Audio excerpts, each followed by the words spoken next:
Pernah mendapatkan celaan dalam hidup? Halo? Pernah disoal oleh orang lain? Pernah direndahkan oleh orang lain? Nah, Allah tuh memberi kesan kepada kita, jangankan engkau Rasul yang paling mulia saja pernah mendapati itu.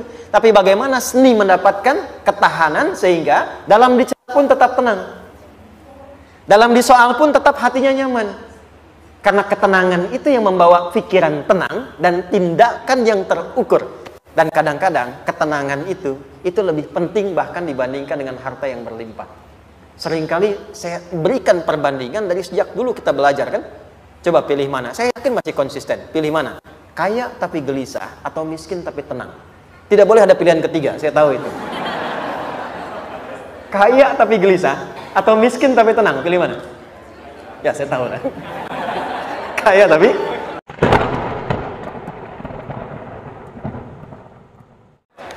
baik, yuk pelan-pelan. Jadi turunnya surah Ad-Duha dan surah Al-Insyirah, hikmahnya satu atau fungsinya satu, memberikan petunjuk bagaimana mengatasi satu persoalan sesulit apapun tapi masih dapat menghadapinya dengan keadaan yang tenang. Satu surah ini atau dua surah ini diturunkan untuk membimbing setiap hamba menuju kepada ketenangan hati. Dua, membangun kekuatan mental sehingga dalam situasi apapun dia tetap kuat mengatasi berbagai persoalan kehidupan. Nanti terapannya banyak, di bisnis ada. Nanti saya turunkan contohnya. Kadang-kadang ikut tender, sudah bagus, sudah menang, tapi proyeknya diambil orang. Ada yang begitu? Nanti ada ayatnya, ada. Nanti kita turunkan. Udah siap-siap, kan? Pengen melamar, ternyata keduluan orang, gitu kan? Udah siap-siap, pengen dapat ini, mau lulus, ternyata nilainya nggak seperti yang diharapkan. Muncul, ada, selalu ada demikian. Nanti kompleksitasnya banyak. Tapi dua surah ini, kalau kita bisa kuasai artinya dengan baik, pahami dengan benar, maka akan ada sesuatu yang beda yang terasa dalam jiwa kita dan kesiapan mengatasi setiap persoalan dalam kehidupan. Yuk kita baca dulu ya, supaya dapat keberkahannya dari dua surah ini. Saya bacakan, Anda ikuti ya. A'udzu billahi minasy syaithanir rajim.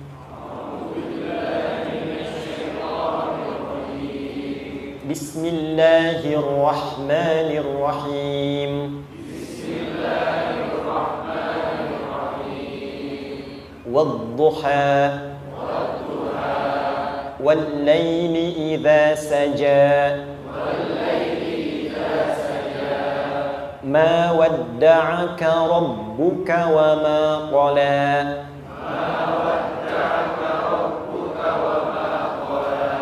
Ma wadda'aka rabbuka wa ma qala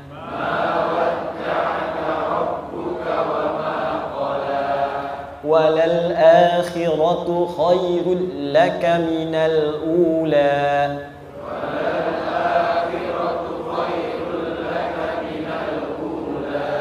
Walasawfa yu'tika rabbuka fatarda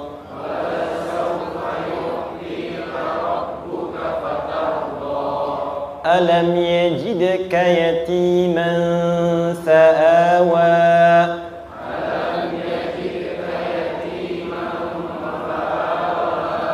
ووجدك ضالا فهدى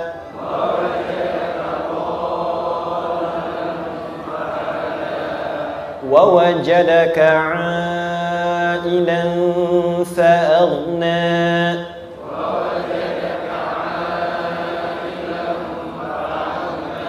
فأما اليتيم فلا تقهر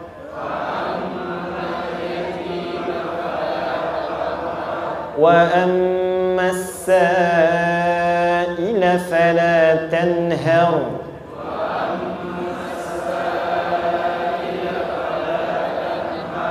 وأما بنعمة ربك فحدث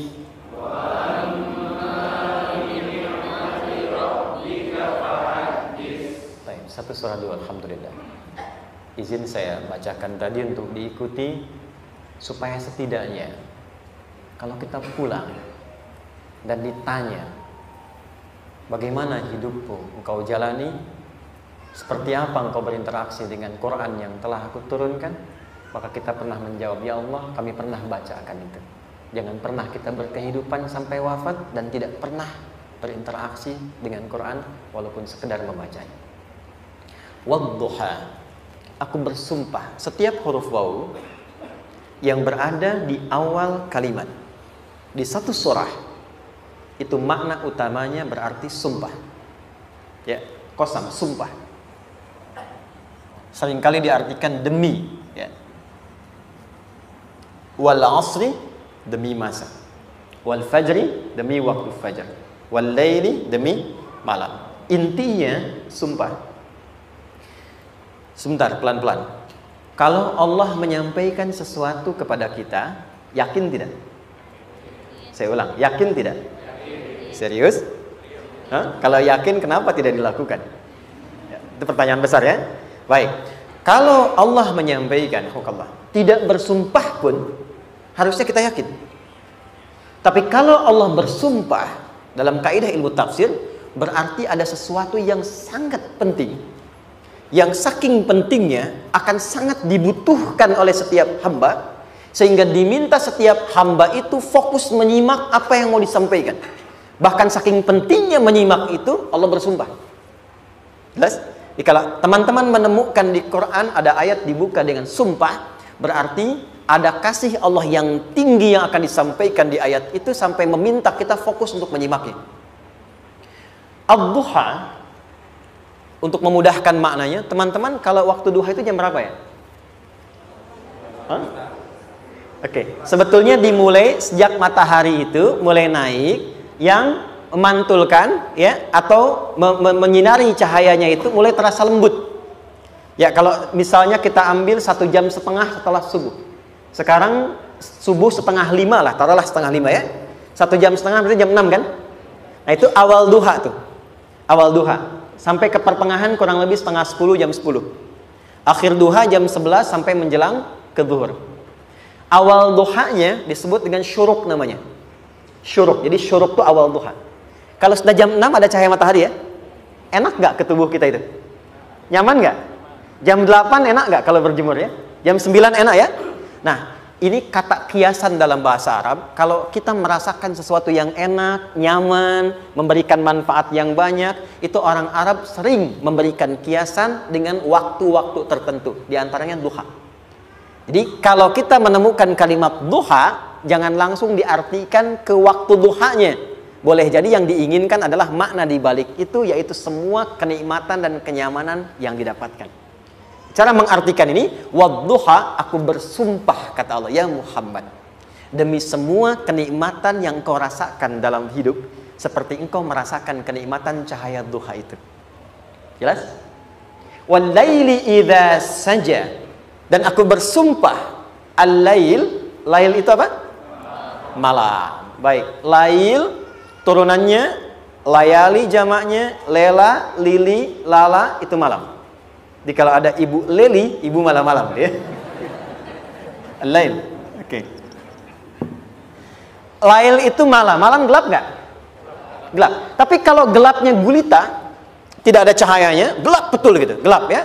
Misalnya sedang kita dapati misalnya satu momentum padam lampu, padam semua, dan pas gerhana misalnya gelap sekali. Nah, itu bahasa Arabnya disebut dengan saja namanya. Ya, saja. Wal laili idza saja. Dan malam apabila telah gulita. Zaman Nabi kan nggak ada lampu. Ya, belum ada PLN, ya, dan seterusnya. Jadi gelapnya betul-betul gelap. Saya mau tanya sebentar. Biasanya kalau situasi gelap itu mudah nggak menemukan benda tertentu? Melangkah mudah atau sulit? Tidak mudah untuk dilakukan kan? Dalam bahasa Arab, kalau kita ingin mengungkapkan satu kegamangan yang luar biasa, sampai kita merasakan gelap dan sulit melangkah, bukan hanya karena nggak ada cahaya, mungkin karena ada pekerjaan tertentu yang menyulitkan, masalah tertentu yang menyulitkan, sehingga merasa seakan-akan kita tuh gelap, makan nggak enak, melangkah susah. Pernah nggak merasakan situasi yang saking beratnya satu beban itu seakan-akan makan nggak mau, melangkahnya berat, ada vertigo, kadang-kadang pusing. Pernah merasakan itu? Itu bahasa Arabnya wal laili idza saja. Perhatikan kalimatnya. Ya Muhammad sallallahu alaihi wasallam, aku bersumpah demi semua kebahagiaan dan kenikmatan yang engkau pernah raih seperti merasakan kenikmatan cahaya Tuhan. Dan mungkin persoalan hidup yang pelik yang membuat engkau merasakan kesulitan, seakan-akan merasa di suasana gelap yang gulita. Ma wadda'aka rabbuka wa ma qala. Tanamkan dalam jiwamu yang paling dalam, aku tidak akan pernah meninggalkanmu. Ada suami pulang dari pekerjaan, mendapati istri sedang termenung dan mengalir air matanya. Tiba-tiba suaminya datang mengatakan, hangat sekali pada istrinya, di sampingnya membelainya dan mengatakan, "Ma, demi semua suka yang pernah kita lalui bersama, dan demi duka yang mengalirkan air matamu saat ini pun, tanamkan dalam hatimu yang paling dalam, Papa akan selalu bersama Mama dalam setiap situasi itu." Kira-kira para ibu merasakan itu bagaimana perasaannya? Masa sih? Tapi itu menarik loh. Menarik ya. Jadi kalau teman-teman ngaji surat Yusuf, di surat Yusuf itu laki-laki diilustrasikan dengan matahari, perempuan diilustrasikan dengan rembulan. Ya. Inni ra'aitu ahada asyara kaukaba wasyamsa wal qamara ra'aituhum li sajidin. Ayah, aku melihat bulan dan matahari serta 11 gemintang sujud hormat kepadaku. Jadi matahari diartikan itu sebagai laki-laki, suami, ayah. Kenapa disebut matahari? Diilustrasikannya, matahari itu kan menyengat dengan kuat. Kalau kita menjemur, mengeringkan pakaian, melindungi. Tipikal suami itu melindungi. Ada yang ganggu istri, sengat dengan kuat. Ada air mata yang mengalir, hey, keringkan itu sehingga tidak larut air mata mengalir di pipinya. Itu matahari. Sebaliknya rembulan. Rembulan itu kan enak dipandang, bukan bulannya ya. Bukan bulannya. Kalau bulannya kan desainnya nggak sempurna, baik terlihat. Tapi cahaya rembulannya tampil dengan indah, tampil dengan baik, enak dipandang, menenangkan, dan tidak tertukar. Jangan sampai ada istri jadi matahari, suami jadi rembulan. Jelas ya? Dengan kekuatan bulan aku menghukummu, ya kan? Itu salah. Oke. Tahan sampai sini, tahan. Lihat baik-baik. Saya berhenti sampai sini dulu. Kalau di Quran ada ayat menyebutkan, tidak spesifik orang yang disebutkan dan kapan kejadiannya, maka peristiwa itu akan terjadi dan dialami oleh kemungkinan generasi berbeda di setiap masa dengan tokoh berbeda tapi perasaan yang serupa. Sebaliknya, kalau disebutkan namanya, jelas identitasnya, kapan kejadiannya, maka peristiwa itu hanya akan menimpa orang tersebut dan tidak akan dialami lagi orang lain setelahnya. Saya tanya dulu yang akhwat, yang perempuan, kenal Maryam? Kenal, bagus. Kenal di mana? Maryam anaknya Imran, mengandung, melahirkan Isa alaihissalam, Yesus Mesias, tanpa disentuh laki-laki manapun. Dan di Quran identitasnya disebutkan langsung, Maryam binti Imran, wa Maryam ibnata Imran. Ini menunjukkan kesan bahwa yang mengandung dan melahirkan tanpa disentuh laki-laki manapun, itu hanya Maryam anaknya Imran. Ingat ya, mengandung, melahirkan tanpa disentuh laki-laki manapun. Bukan mengandung, melahirkan tanpa suami, kalau itu banyak dia. Ya, mengandung, melahirkan tanpa disentuh laki-laki manapun. Hanya Maryam binti Imran. Tapi kalau nggak disebutkan siapa orangnya, kapan kejadiannya, tidak detail disebutkan, ini artinya situasi itu akan dialami kembali oleh orang di masa depan dengan generasi yang berbeda tapi substansi yang sama. Pertanyaannya, pernahkah kita mengalami situasi yang sulit sampai seakan merasa gelap? Nah, baik, maka adab yang pertama, jika mengalami situasi seberat apapun dalam berkehidupan, maka dekati Allah Subhanahu wa ta'ala. Ini awalnya, dekati Allah. Apalagi kalau ada yang mengatakan ini nggak mungkin, ini nggak akan terjadi, ini nggak bisa. Kalau sudah ada tanda seperti itu tanda langsung dari Allah supaya Anda diminta langsung mendekat kepada Allah dan tinggalkan semua makhluk. Karena Allah hanya akan mengabulkan langsung kepada Anda tanpa perantara siapapun. Itu yang terjadi pada Nabi Zakaria. Ini nggak mungkin, ini mustahil. Maka beliau langsung memohon kepada Allah dan langsung menyebutkan, ya Allah, saya minta darimu saja, tidak dari yang lain. Maka dikabulkan seketika. Jadi yang pertama, jika punya kesulitan sebesar apapun, seberat apapun, cepat dekati Allah. Maka di situ akan dijawab langsung oleh Allah, ma wadda'aka rabbuka wa ma qala. Hambaku, sepanjang engkau mendekat kepadaku, maka yakinkan dalam dirimu, situasi apapun yang kau rasakan, aku tidak akan pernah meninggalkanmu. Sudah? Satu? Paham sampai sini? Oke. Pelan-pelan ya. Saya belum bicara caranya. Saya baru bicara di awal motivasinya. Dekati Allah dulu, nanti caranya didetilkan di surah Al-Insyirah. Teruskan.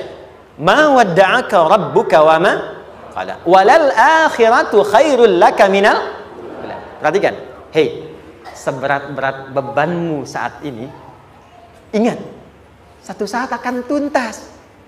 Dan ini pun ujian. Kalau sudah meninggal, gak ada ujian lagi. Dan nanti kehidupan yang sekarang, apapun yang kau pertentangkan, perdebatkan, perselisihkan, itu semua akan ditinggalkan. Jadi ternyata Allah mengungkap hakikat kehidupan dunia. Apapun yang diperselisihkan, tuh unik ya. Orang berselisih pada yang akan ditinggalkan. Aneh nggak? Ada orang berebut makanan, kan? Rebutan sampai berkelahi dan sebagainya. Pada akhirnya, makanan yang diperebutkan itu pun akan ditinggalkan. Yang ini meninggal, itu meninggal. Jadi memperebutkan sesuatu yang pada akhirnya akan berakhir. Kata Allah, Allah sampaikan, jika Anda mengalami situasi, sesuatu yang mungkin membuat berat, tanamkan pada jiwa kita, hei, yang aku kejar-kejar ini, boleh jadi aku akan tinggalkan juga. Kenapa aku harus menangisi dan larut pada sesuatu yang tidak abadi? Maka Allah hibur kita dengan mengatakan, kamu tenangkan diri dulu. Semua yang kamu pikirkan sampai membuat kamu berat begini, pada akhirnya kamu tinggalkan. Dan yang abadi itu akhirat. Walal akhiratu khairul laka minal. Dua, pelan-pelan sikapi setiap masalah dengan proporsional. Jangan terlalu larut dalam sesuatu. Dapat job satu, pengen, dah siap, kontraknya besar, tiba-tiba hilang. Dipikirin, Anda mikirkan itu pun gak akan balik. Proporsional aja dulu.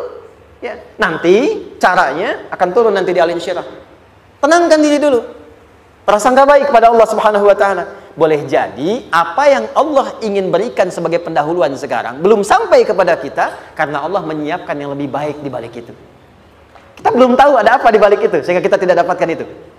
Sehingga kemudian Allah katakan walal akhiratu khairul laka minal ula. Teruskan wala saufa yu'tika rabbuka.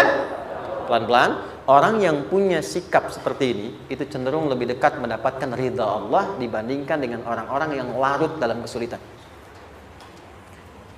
Orang yang move on dengan setiap persoalan dalam kehidupan, cepat berpikir secara proporsional, tidak menggantungkan hidupnya pada persoalan tertentu sehingga membuat dia menjadi beban, itu lebih mendekatkan dirinya kepada ridha Allah dibandingkan dengan orang yang meratapi persoalan hidupnya. Ya. Pelan-pelan. Jadi spiritnya, kalau punya masalah apapun, jangan dilarutin terus. Gak usah diratapi, cepat move on. Berpikir lagi, rencanakan lagi. Nanti, detailnya ada di Al-Insyirah. Tapi poin besarnya, janji Allah mengatakan, kalau Anda bisa move on, proporsional, maka yang dijanjikan oleh Allah, di situ Allah percepat datangnya ridha Allah Subhanahu wa ta'ala. Kalau ridha Allah sudah datang, maka akan dua yang diberikan. Pertama kali, ketenangan di dalam jiwa. Dan yang kedua, kemampuan untuk berikhtiar lebih baik mencapai apa yang diinginkan. Satu, kalau ridha Allah sudah diberikan pada seorang hamba, yang pertama diberikan ketenangan dalam jiwa. Bukan dunianya dulu. Bukan apa yang Anda ingin harapkan dulu. Pengen sesuatu, ya, pengen materi, pengen kedudukan, pengen lulus anaknya ujian, ya kan? Tiba-tiba terjadi sesuatu, diratapin, alih-alih meratap, alih-alih membuat status, alih-alih menyulitkan diri, kata Allah, terima dulu proporsional. Setelah itu dekatkan diri kepada Allah, turun ridha Allah, begitu turun yang pertama diberikan ketenangan kepada hati. Tenang dulu. Kalau sudah tenang, nanti dibimbing menyelesaikan apa yang sedang dihadapi itu. Itu poin yang ketiga. Pelan-pelan. 4. Kita masuk ke detail sekarang. Perhatikan baik-baik. Ini yang paling menarik. Alam yajidka yatiman fa'awa. Muhammad SAW, bukankah dulu engkau yatim? Punya banyak masalah? Aku selesaikan juga. Ayahmu meninggal sebelum lahir, ada ibu. Ibu meninggal, ada kakek. Kakek meninggal, ada paman. Ya kan? Ada teman yang menemani Sayyidah Khadijah, teman yang setia, semua kebutuhan tersedia. Artinya Pak, perhatikan baik-baik. Kalau Anda punya masalah sekarang, jangan sampai melupakan yang dulu-dulu pun pernah tuntas Allah selesaikan. Jadi kalau sekarang sedang punya persoalan, jangan sampai satu masalah ini membuat Anda kehilangan harapan dan kehidupan. Sementara Anda sadar, dulu pun banyak masalah kok selesai juga. Kenapa dengan yang satu ini kita harus jatuh? Sekarang usia berapa? 20, 30, 40, 50. Sekarang usia 50 tahun, ada masalah, baru 5 menit datang sudah merasa jatuh. Yang 50 tahun ke belakang yang banyak selesai itu kita nilai atau tidak? Maka kata Allah, seperti yang dulu pernah aku selesaikan ribuan masalah itu, yang sekarang pun mudah aku tuntaskan. Jelas? Nah, secara psikologi, orang-orang yang selalu bertindak seperti itu akan selalu punya harapan lebih tinggi untuk menyelesaikan persoalannya. Jadi kalau sedang punya masalah, pikirkan yang dulu juga selesai, masa yang sekarang nggak selesai. Itu prinsipnya. Secara psikologis demikian. Jelas ya? Oke. Wa wajadaka dhallan fahada. Muhammad, dulu engkau pernah mengalami melihat masyarakat banyak berbuat yang tidak baik, aku berikan petunjuk. Kuncinya fahada di situ. Orang yang punya motivasi kuat dan keyakinan untuk bisa menyelesaikan persoalannya, maka dia akan lebih cepat mendapatkan petunjuk Allah untuk mendapatkan solusi terbaik. Ada sini. Saya agak cepat ya, mohon izin. Wa wajadaka 'ailan fa'aghna. Bahkan, maaf, bukan sekedar selesai, kalau perlu saya bikin kaya, kata Allah. Aghna itu kalau ilmunya luas. Kalau harta, hartanya banyak. Kalau kedudukan, kedudukannya tinggi. Hei, engkau yang sedang mengejar kedudukan, aku tahan sebentar karena ada yang nggak bagus untukmu di sini. Tapi kalau kamu terima, aku angkat itu lebih daripada apa yang kamu harapkan. Kamu pengennya bintang 2, aku naikkan sampai bintang 4. Kalau perlu 5 sekalian.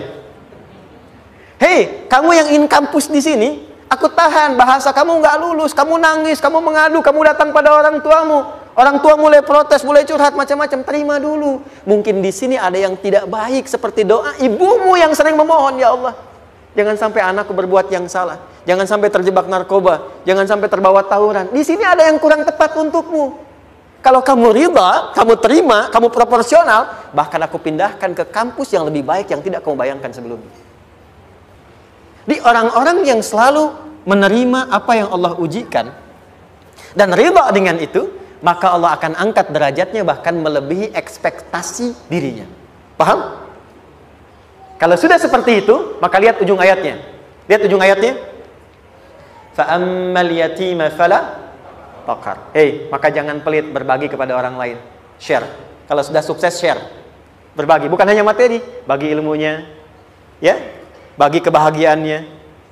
Wa ammas sa'ila fala tanhar. Jangan sampai nunggu orang minta. Kalau lihat ada kawan yang butuh, sekarang Anda sukses. Tapi boleh jadi kesuksesan Anda itu tangganya dari teman-teman Anda. Kalau sudah teraih ke atas, lihat lagi anak tangganya ke bawah. Ajak teman, jangan ditunggu minta. Ajak, bawa dia, berikan peluang. Jangan sampai dia minta, apalagi Anda bentak-bentak. Aku kan yang dulu bantu kamu. Jangan sampai keluar kata-kata itu. Kamu bisa naik di atas karena aku kan yang dulu bantu kamu. Kamu bisa jadi pemeran utama karena aku yang rekomendasikan. Karena aku yang dorong kamu, misal. Jangan sampai keluar kata-kata itu. Apalagi langsung keluar, tidak. Ini karena ilmuku saja misalnya. Kalau itu bisa dilakukan dengan baik. Lihat ujungnya. Wa amma bi ni'mati rabbika fahaddits. Maka semua nikmat yang dirasakan akan mudah untuk diimplementasikan dan disyukuri. Jadi semua nikmat itu bukan cuma dirasakan. Jadi membagi semua nikmat itu adalah rasa terbaik untuk menikmatinya. Maaf ya. Anda kalau punya makanan, dimakan sendiri. Dengan dibagi sama-sama, kira-kira rasa nyamannya yang pertama atau yang kedua? Kedua. Makan sendiri, enaknya sendiri kan? Tapi ketika ada teman berbagi dan tahu, oh enak ya, nyaman ya, ada kebahagiaan, ada ngobrol, ada tertawa, ada kebersamaan, itulah inti nikmat yang sesungguhnya. Wa amma bi ni'mati rabbika. Ternyata masalah yang diberikan bukan ingin memberikan beban, tapi ujungnya, endingnya supaya Anda bisa mendapatkan nikmat berkualitas yang bisa dibagi. Lihat surat Ad-Duha itu jangan cuma lihat awalnya, lihat ujungnya. Ternyata ketika seseorang mendapat masalah seberat apapun, itu bukan ingin membebani, tapi ingin meningkatkan kualitas hidupnya supaya mendapatkan nikmat yang lebih besar dan merasakan nikmatnya itu dengan berbagi. Itu poinnya. Jadi kalau sampai sini kita paham, dan kita beri nama misalnya dengan fikih ujian, jadi kalau desain ujian ini, sistematikanya kita pahami, maka tidak ada alasan untuk mengeluhkan persoalan. Jadi melihat masalah itu bukan sebagai beban, pada akhirnya melihatnya sebagai tangga untuk mencapai kebahagiaan. Jelas sampai sini? Baik, kalau sudah seperti ini, ingin punya masalah atau tidak ingin punya masalah? Tidak. Ingat ya, jadi kalau anak pulang bawa masalah, dilihatnya jangan beban. Oh, Allah ingin menaikkan kualitas pada anak saya, yang dengan itu menjadikan ia mendapatkan nikmat yang belum pernah didapati. Kalau rumah tangga sedang ada masalah, jangan banyak diperseterukan, tapi direnungkan sejenak. Oh, Allah ingin meningkatkan kualitas rumah tangga ini, sehingga kita bisa mendapatkan nikmat yang tidak pernah didapati sebelumnya. Makanya nikmat berumah tangga itu yang terbesar, selalu bertambah ketika menyelesaikan masalah. Silahkan cek. Kalau sedang ada masalah, berseteru kan? Tapi setelah selesai, kan jadi lebih nikmat ya? Ya? Lebih senang lagi, lebih cair lagi, lebih bahagia lagi, lebih mendukung lagi. Ternyata ada nilai-nilai kebaikan yang tersimpan yang belum disadari sepenuhnya. Pertanyaannya, kadang-kadang mudah diucapkan, tapi tidak mudah mempraktekkan. Bagaimana itu semua bisa ditempuh dengan baik, sehingga ketika mengalaminya, kita bisa tenang menghadapinya. Maka turunlah surah Al-Insyirah. Saya cepat.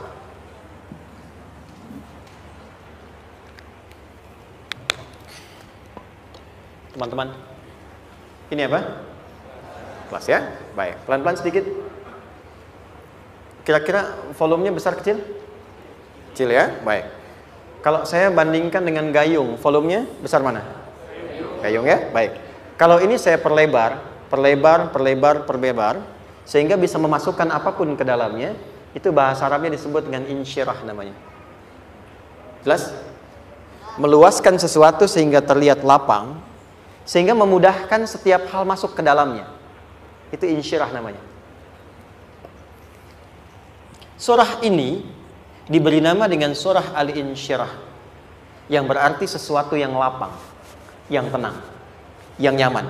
Yang diharapkan dengan keadaan hati yang lapang, nyaman, tenang itu, segala persoalan yang dihadapi dalam kehidupan akan mudah diterima dan tidak berdampak besar dalam menyikapinya.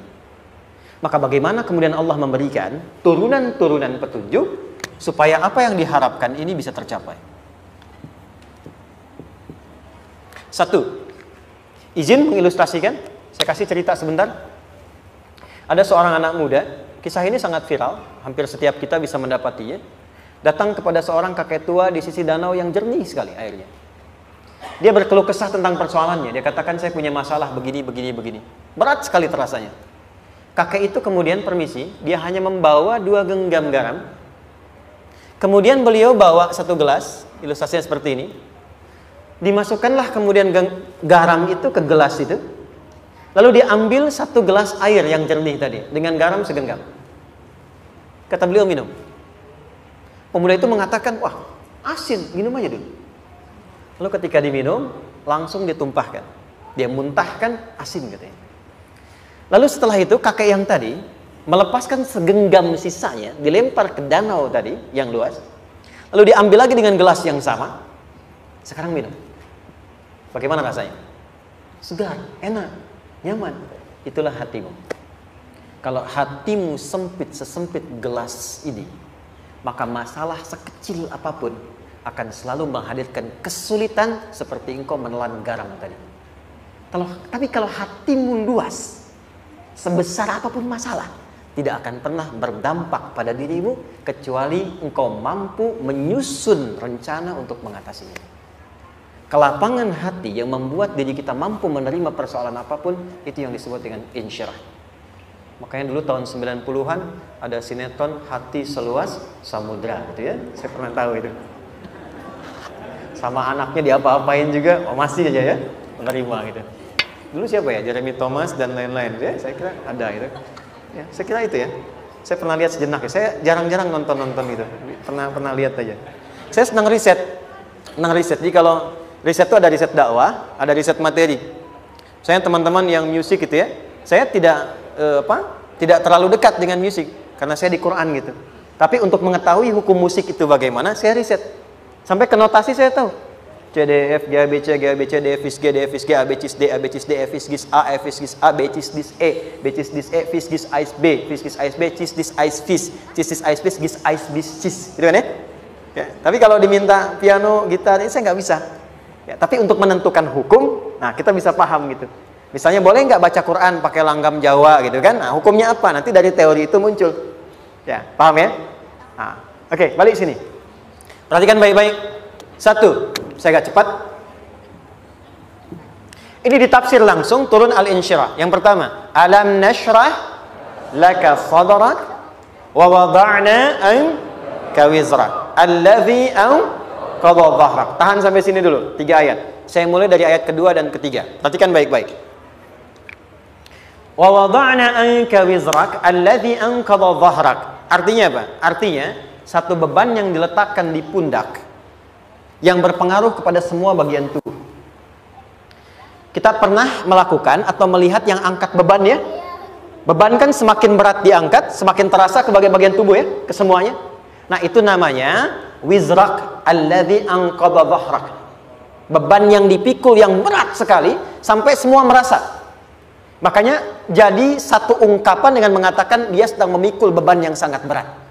Sampai kepalanya pusing, tidur nggak nyaman, miring kanan, miring kiri. Itu namanya ya alladzi anqadha dhahrak. Satu. Saya percepat, akan ada satu masa dalam hidup setiap hamba merasakan satu persoalan yang seakan-akan beban berat yang dipikul sampai merasa kesulitan dari ujung kepala sampai ujung kaki. Siapapun itu. Jujur ya, setiap kita tanyakan pada diri sendiri. Setiap kita yang ada di sini, saya yakin pasti pernah atau bahkan akan mengalami satu peristiwa yang merasakan beban berat sampai seakan-akan ujung kepala sampai ujung kaki merasakan sakitnya.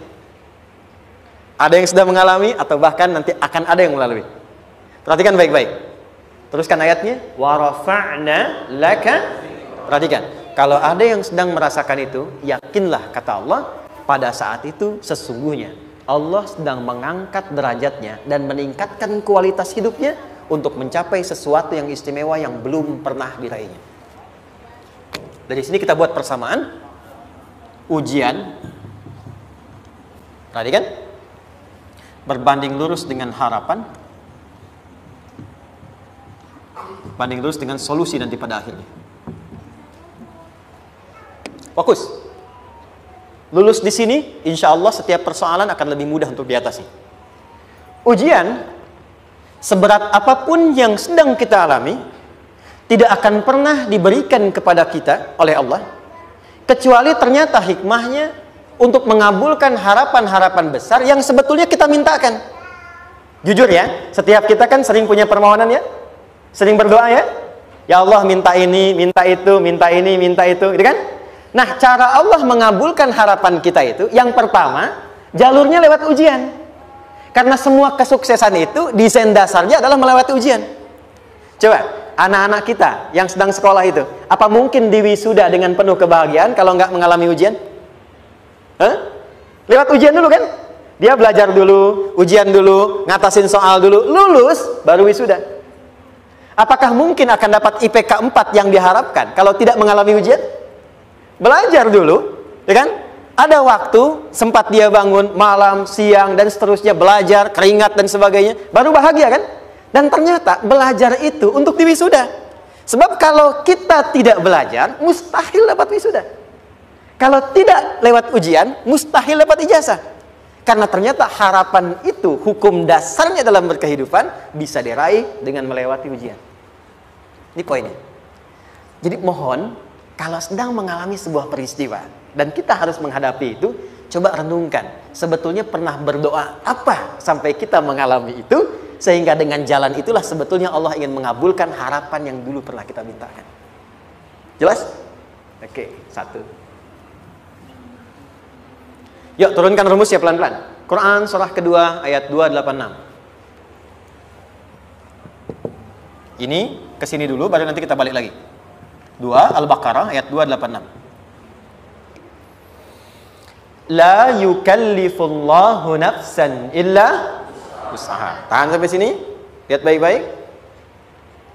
Hukum yang pertama. Hukum pertama. Allah tidak mungkin menguji seorang hamba di luar batas kemampuannya. Di kaidah yang pertama tadi, kalau kita sedang diuji, sebetulnya ada harapan dan doa yang pernah kita mohonkan dan Allah ingin mengabulkan itu, jalan pertama adalah ujian. Tapi adilnya Allah tidak akan pernah kita diuji kecuali sesuai dengan kemampuan kita. Jadi kalau nggak mampu, nggak mungkin diberikan ujian. Ingat ya, kalau tidak mampu, tidak mungkin diberikan ujian. Artinya harapan yang kita mohonkan pun akan sesuai dengan kemampuan kita. Jadi kalau kita minta sesuatu nggak mungkin bisa menggunakannya, nggak akan dikasih. Nah, balik ke sini untuk memberikan ketenangan kepada hati kita. Kalau sedang menerima persoalan, setelah kita mengatakan, oh ini mungkin ada harapan yang ingin saya dapatkan, jalannya lewat sini.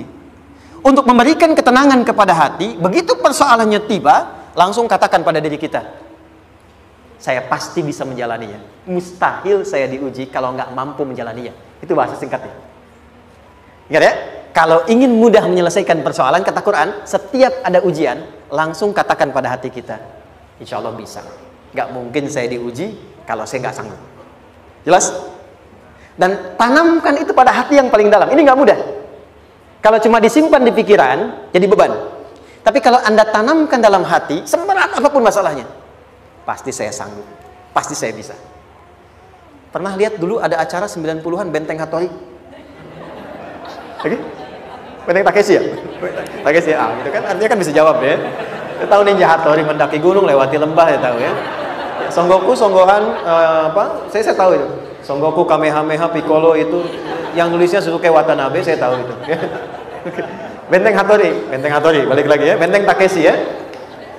Puncaknya kan main pakai itu kan, pakai tank ya dan sebagainya. Tapi pernah ingat gak satu episodenya itu? Begitu akan bertarung, kan selalu ada motivator di sampingnya itu mengatakan, ayo kamu bisa, gitu kan? Dia nggak ngaji Quran tuh, kita punya ayatnya. Pernah nggak? Buka lagi ya dulu ya. Oke. Korea, kenapa bisa nyusul Jepang? Salah satunya, waktu Jepang itu maju, setiap di Korea itu ditanamkan dari mulai anak-anak TK-nya. Kita harus lebih daripada Jepang. Sejak anak-anaknya TK. Itu ditanamkan betul. Kita bisa, kita dari TK. Sehingga ketika di sana bikin Honda, sini Hyundai. Hyundai kan dibacanya Hyundai, ya kan? Sana Honda, sini Hyundai gitu. Di apapun yang dibuat Jepang, Korea harus lebih unggul. Itu ditanamkan dari awal. Bisa. Kita itu sekarang punya ayatnya. Jadi kalau sedang punya masalah seberat apapun, katakan pada diri kita, insya Allah bisa. Gak mungkin diuji kalau nggak sanggup. Bisa insya Allah. Bisa. Kenapa mah? Bisa. Jelas? Oke. Sudah di situ teruskan. Lanjutkan. Warafa'na laka dzikra. Teruskan. Fa inna ma'al usri. Nah, ini poin terbesarnya. Fa inna ma'al usri yusra. Fa huruf yang menunjukkan sesuatu berlangsung dengan cepat. Inna di ilmu nahwunya berbunyi begini, di gramatikal bahasa Arab. Harfun nasbin wa taukidin, tansibul isma wa tarfa'ul khabara, mabniyun 'alal fathi la mahalla lahu min al-i'rabi. Paham? Tidak. Inna huruf yang digunakan untuk menguatkan informasi agar ditancapkan ke dalam hati sekuat-kuatnya dan jangan pernah ragu. Jadi kalau orang Arab itu nancapkan tongkat begini dan kuat, tidak goyah, itu nasab namanya. Nasabar rajula asahu fil ardi. Inna ini harfu nasab. Jadi kalau ada di Quran dibuka informasinya dengan inna, maksudnya begini, hei, tancapkan informasi dalam hatimu dengan kuat, jangan pernah ragu. Yakinkan pada dirimu. Apa yang harus diyakinkan? Ma'al usri yusra. Inna ma'al usri yusra. Usrun sama dengan yusrun. Lari ke sini. Oke. Apa artinya usrun? Sulit. Oke. Sulit itu ada dua. Ada sa'bun, ada usrun. Kalau kesulitan yang relatif, kata si A sulit, si B mudah, itu sa'bun namanya. Contoh, kata si fulan bahasa Jepang susah. Padahal kata yang lain tidak. Saya ke Jepang, anak-anak kecil begini bisa bahasa Jepang gitu kan. Bagi mereka mudah gitu ya. Saking mudahnya gitu. Kata shiwa gitu. Anak-anak kecil, bagi mereka mudah, bagi kita belum tentu. Itu sa'bun. Innal lughatal yabaniyah sa'bah. Relatif. Tapi kalau kesulitan yang sifatnya mutlak, semua orang mengatakan sulit. Maaf, bawa mobil, sulit atau mudah? Bukan mengendarai ya, bawa mobil, bawa. Sulit ya? Sulit ya? Baik, sepakat sulit semuanya. Nah, itu dalam bahasa Arab dikenal dengan usrun. Kesulitan yang semua sepakat bahwa itu susah. Sulit, semua sepakat. Dan ketika ada orang bicara, aku sedang punya masalah begini. Semua mengatakan, wah itu nggak mudah, itu nggak mudah. Itu usrun namanya. Lawannya, kemudahan yang relatif disebut sahlun. Tapi kemudahan yang semua sepakat bahwa itu mudah, itu yusrun namanya. Mengangkat spidol, semua mengatakan mudah, ringan. Itu yusrun namanya. Perhatikan, Allah tidak memasangkan sa'bun dengan sahlun, tapi memasangkan usrun dengan yusrun. Orang-orang yang punya keyakinan kuat, setiap persoalan itu akan selesai. Dan dia mengatakan pada dirinya, aku bisa melewatinya. Maka, perhatikan kalimatnya kata Quran. Inna ma'al usri yusran. Sesulit apapun masalah yang sedang dia alami, maka Allah akan datangkan solusi semudah-mudahnya yang bisa dia nikmati. Dengan kata lain, kalau kita bawa ke bahasa psikologi, kalau sedang menghadapi persoalan seberat apapun, selain kita mengatakan, ini pasti bisa saya lalui, saya insya Allah sanggup mengatasinya, katakan pada diri kita, ini pasti selesai. Pasti ada solusinya, pasti mudah. Katakan, walaupun memang solusinya belum datang, tapi tenangkan pada diri kita dengan mengatakan, inna ma'al usri yusra. Bahasa psikologinya, katakan pada diri kita, ini pasti selesai. Gak mungkin gak selesai, pasti ada solusinya, pasti mudah. Itu lebih memberikan harapan pada diri kita untuk menuntaskan persoalan dibandingkan dengan meratapinya. Jelas? Teruskan. Fa inna ma'al usri. Kalau masih ragu kata Allah, katakan lagi sekali lagi. Sampai hati kita merasa nyaman. Jadi kalau sedang punya persoalan seberat apapun, tanamkan pada diri kita, pasti selesai. Belum nampak, insya Allah pasti selesai. Gak mungkin diuji kalau nggak ada solusi. Itu lebih memberikan harapan. Setelah itu, fa'idha faraghta, mitigasi masalahnya, mitigasi persoalannya. Tuliskan, ini masalahnya apa? Rumah tangga, apa saja misalnya. Dia ada suami, ada istri, ada anak-anak. Masalah ada di mana? Kadang-kadang benangnya jadi kusut karena satu-satu nggak segera diselesaikan. Maka kata Al-Quran, fa'idha faraghta, satu-satu mitigasi dulu. Satu masalah di sini, lihat di suami, lihat di istri. Kalau pekerjaan, masalahnya apa? Sebelum bercabang kemana-mana, petakan. Apakah rekanannya? Apakah relasinya? Apakah kemampuannya? Apakah manajerialnya? Apakah marketingnya? Mitigasi, kotaki semua, selesaikan satu-satu. Setelah itu, apa yang dilakukan? Wa ila rabbika, tawakal sepenuhnya kepada Allah untuk menentukan hasilnya. Tawakal itu yang paling mahal.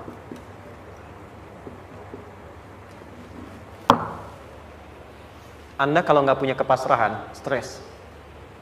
Karena selalu memikirkan apa yang mau dikerjakan dan selalu orientasi pada hasil. Kita punya tawakal. Kalau kita mampu menyerahkan sesuatu, gini.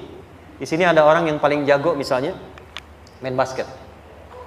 Ada pertandingan basket. Begitu dibuka, udah tim musyawarah serahkan aja pada si fulan. Kan? Dia yang paling jago, dia. Bukankah dengan menyerahkan itu bukan hanya kita berikan sebuah tugas, ya kan? Tapi dengan itu ada kelapangan tersendiri kan? Yakinlah sukses, ini paling hebat. Pernah ada perasaan begitu? Sekarang, siapa yang paling mampu menguasai? Siapa yang paling hebat menyelesaikan segala hal? Siapa yang punya segalanya? Bukankah Allah?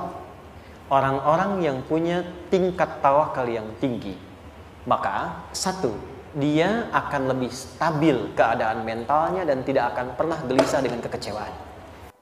Nggak ada kecewa. Karena tawakal itu kalau sudah kepasrahan pasti menerima hasil. Kalau sudah tawakal, terserah Allah tetapkan apa saja. Mau dapat sekarang, dapat besok, dapat nanti. Puncak yang paling tinggi, tugasmu hanya berikhtiar semampu yang bisa dilakukan. Selanjutnya, biarkan Allah menetapkan apa yang menjadi bagian dari maslahat kehidupan kita. Saya tutup. Cara Allah menjawab harapan kita ada 3. 1. Memberi langsung apa yang kita mintakan. 2. Menunda itu sampai kita siap menerimanya. 3. Mengganti apa yang kita inginkan dengan apa yang kita butuhkan. Saya ulang ya. 1. Memberi langsung apa yang kita mohonkan. Misal, ya Allah, saya ingin A misalnya. Anak saya pengen ke ITB. Tapi nggak mungkin tiba-tiba langsung masuk ITB kan? Pasti lewat ini dulu kan? Ada ujian dulu. Ikut tes. Dan seterusnya diterima. Sesuai. 2. Kadang menunda sesuatu sampai dia sanggup menjalaninya. Anda punya anak usia 5 tahun. Pengen diberikan motor. Anda mampu untuk memberi motor. Dikasih nggak? Tidak. Sampai dia sanggup mengendarai motor, baru Anda berikan. Terkadang ada yang kita minta sekarang, tidak didapati sekarang. Tapi ternyata tahun depan kita dapat. Kita harus sadar bahwa anugerah yang kita dapatkan tahun depan itu sebetulnya adalah hasil doa kita di tahun ini. Pernah dengar nggak kisah viral? Nabi itu berdoa baru dikabulkan setahun setengah. Setahun 6 bulan. Padahal itu Nabi loh. Kiblat pertama kita kemana? Palestina kan? Baitul Maqdis kan? Nabi berdoa, mohon terus nengok ke langit. Al-Baqarah 144, minta. Jawabannya turun setelah setahun setengah. Setahun 6 bulan. Ada yang mengatakan di tafsir setahun 8 bulan. Baru dikabulkan setelah setahun setengah. Padahal kurang soleh apa Nabi?